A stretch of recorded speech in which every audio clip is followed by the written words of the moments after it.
Welcome to the Sassy Spoon Kitchen. I'm Devaney and I'm glad you're here. Today I have a very special recipe for you. You're gonna love it if you try it. We got invited to some friend's house for Thanksgiving, but I still wanted to have turkey. So I thought it would be a good time to kind of experiment with it a little bit. And so I made turkey al pastor, and it has a little rice inside the cavity, and then it's stuffed with pineapple. And the marinade has pineapple juice, pineapple Mexican soda, some other really good flavors, and lots of chilies, dried chilies, not hot ones, and spices. So I hope you give it a try, and you're gonna like it because all those flavors infuse into the turkey, and it just comes out great. Okay, so yes, I have a Vitamix blender. It's very strong. So if you're using like an older Oster or something, you're gonna have to really let this thing go because you got the skins of the chilies and you got the achote, which is kind of, not soft, and you have the bay leaves. But mine's gonna pulverize everything. And I also suggest you invest in one of these because they're the best thing ever. I cut that one. The skins of the chilies can be a little leathery, but that's actually a good thing. You want them kind of soft like that and supple. That means they're fresh. So we've got our Mexican oregano. We have ginger, cloves, pepper, and cinnamon in here. Cumin. Salt. And what's that last thing we have?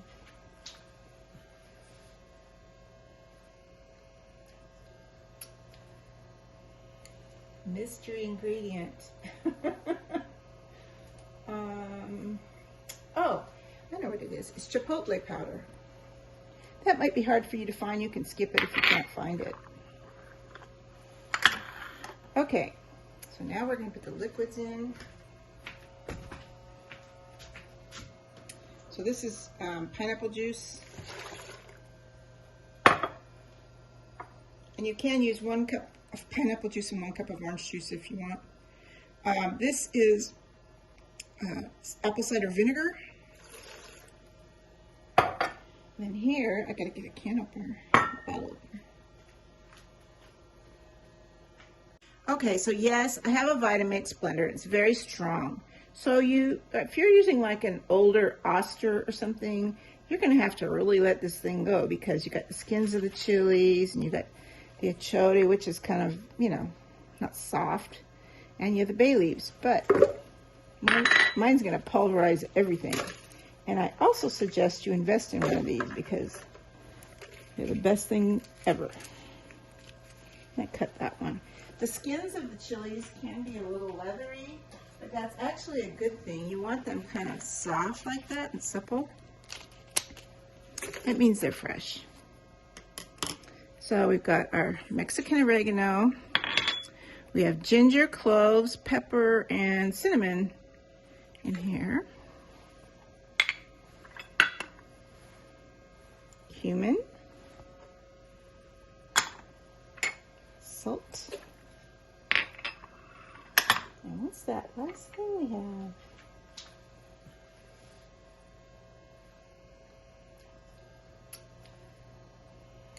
Mystery ingredient.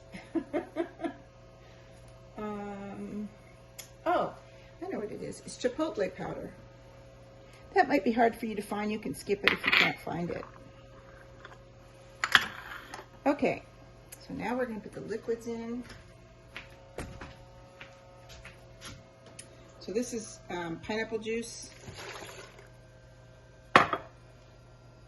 And you can use 1 cup of pineapple juice and 1 cup of orange juice if you want. This is apple cider vinegar. And then here, I gotta get a can opener, bottle opener. Okay, so yes, I have a Vitamix blender. It's very strong. So if you're using like an older Oster or something, you're gonna have to really let this thing go because you got the skins of the chilies and you got the achote, which is kind of, not soft, and you have the bay leaves, but mine's going to pulverize everything. And I also suggest you invest in one of these because they're the best thing ever. I cut that one. The skins of the chilies can be a little leathery, but that's actually a good thing. You want them kind of soft like that and supple. That means they're fresh. So we've got our Mexican oregano. We have ginger, cloves, pepper, and cinnamon in here. Cumin.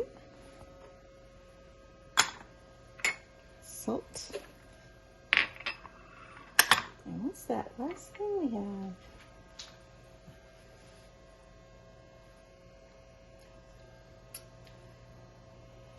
Mystery ingredient. Oh, I know what it is. It's Chipotle powder. That might be hard for you to find. You can skip it if you can't find it. Okay, so now we're going to put the liquids in. So this is pineapple juice. And you can use 1 cup of pineapple juice and 1 cup of orange juice if you want. This is apple cider vinegar. And then here, I gotta get a can opener. Bottle opener. Okay, so we're just gonna let it rip. It might be a little noisy, but we'll see what happens. I'll turn it all the way down. It's kind of noisy at the beginning because it's grinding up those chilies, which have a little bit of a tough skin. But just let it go, and after about 3 minutes, you're going to have a nice, smooth paste, or liquid, actually. We're going to mix this with some butter and mayonnaise to make the coating on the turkey, and then the rest we use for some other stuff, you'll see.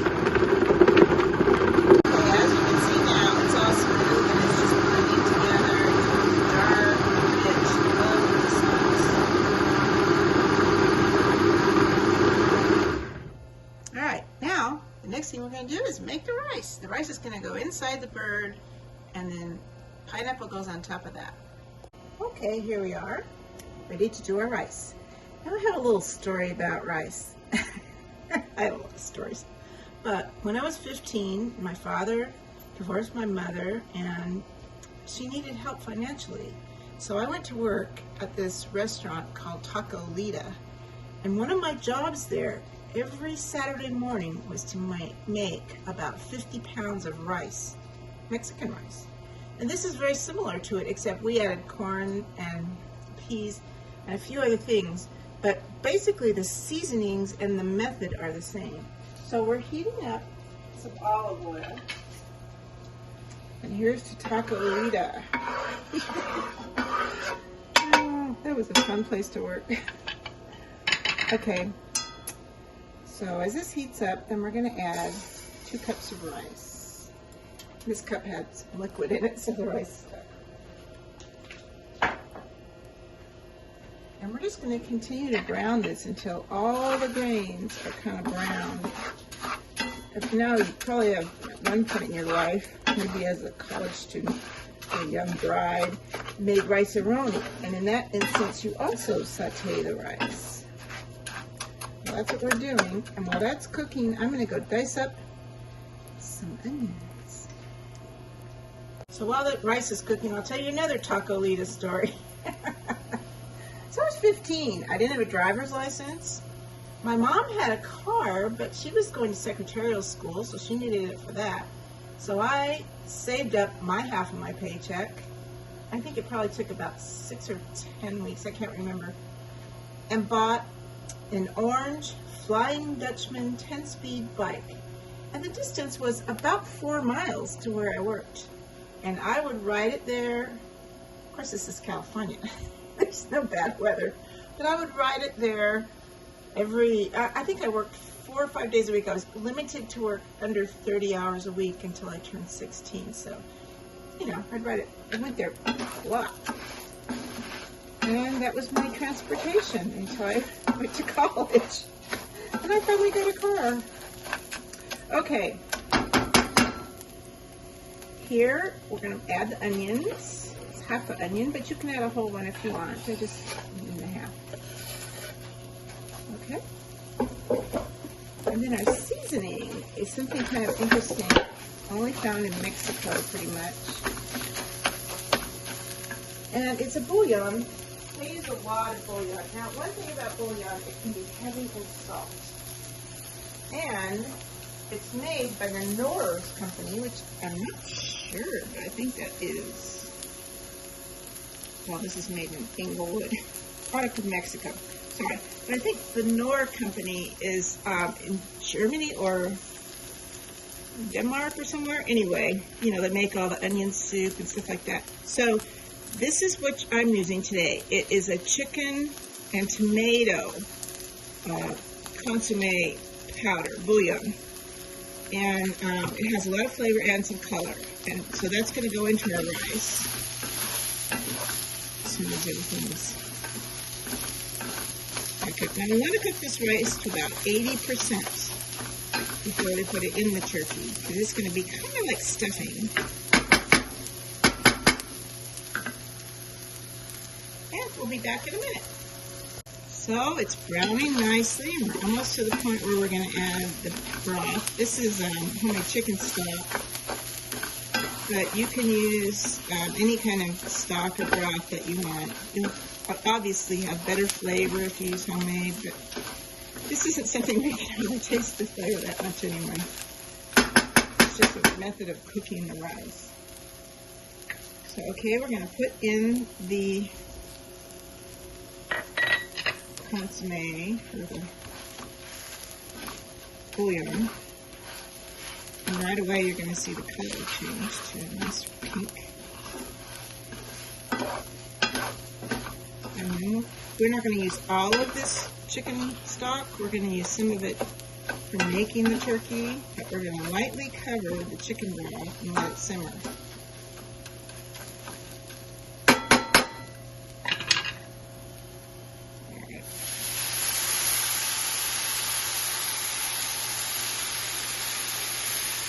Looks like that'll be good. I'm going to turn this all the way down to the lowest temperature.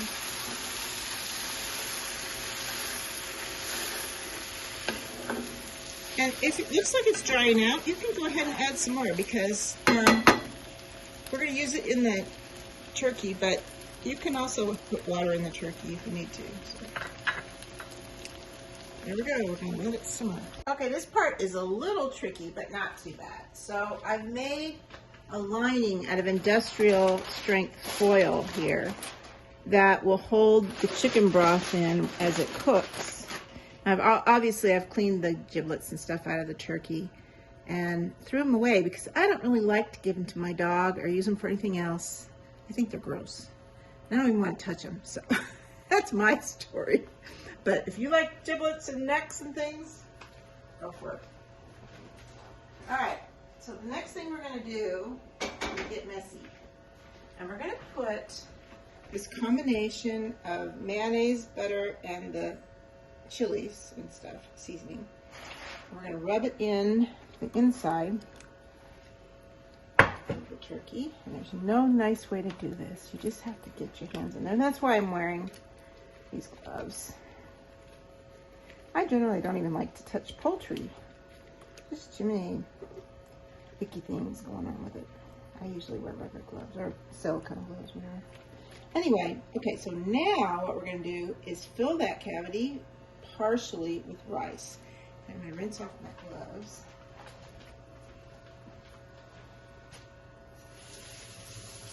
The rice is about 80% cooked. That's what you want. How do you know when it's 80%? You just know. So it's not soft, but it tastes and looks cooked. It's not soft. All right. So in goes the rice. And it will finish cooking in the turkey.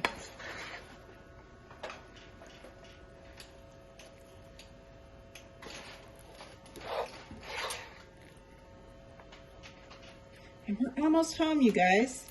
We have to just stick this in the oven and wait for a while. I do the pineapple and then we'll be ready. Alright, I think that's all I'm going to put in there because this is only a 12-pound turkey.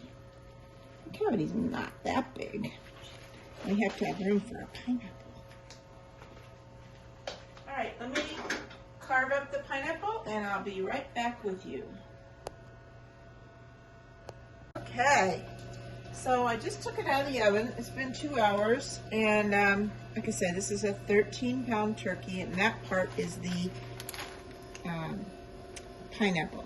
So I'm checking with my TheraPin, and I'm at 135 on the breasts, which is really pretty good, and then 144 on the legs. So I want it to get up to 165 in the main part of the turkey. So I'm gonna take the basting sauce now, which is basically a little bit of lemon juice, butter, and honey. And I used a little bit of the sauce too that was left over. And I'm just gonna kind of drizzle that all over, and then I'll come back again in about another 15-20 minutes and put some more glaze on it. It should take about another half hour, 45 minutes to finish cooking. I'll keep checking it with the internal thermometer. Tell you what, that ThermoPan is the best thing I ever bought. So we'll get this all over the place here. Oh, it smells so good. I wish you could smell it. And I know it's going to taste even better than it smells. And I'll put some on the pineapple too. That's a big part of El Pastor is the pineapple. Okay, I'm going to put it back in. And I'll meet you back out here in a little bit.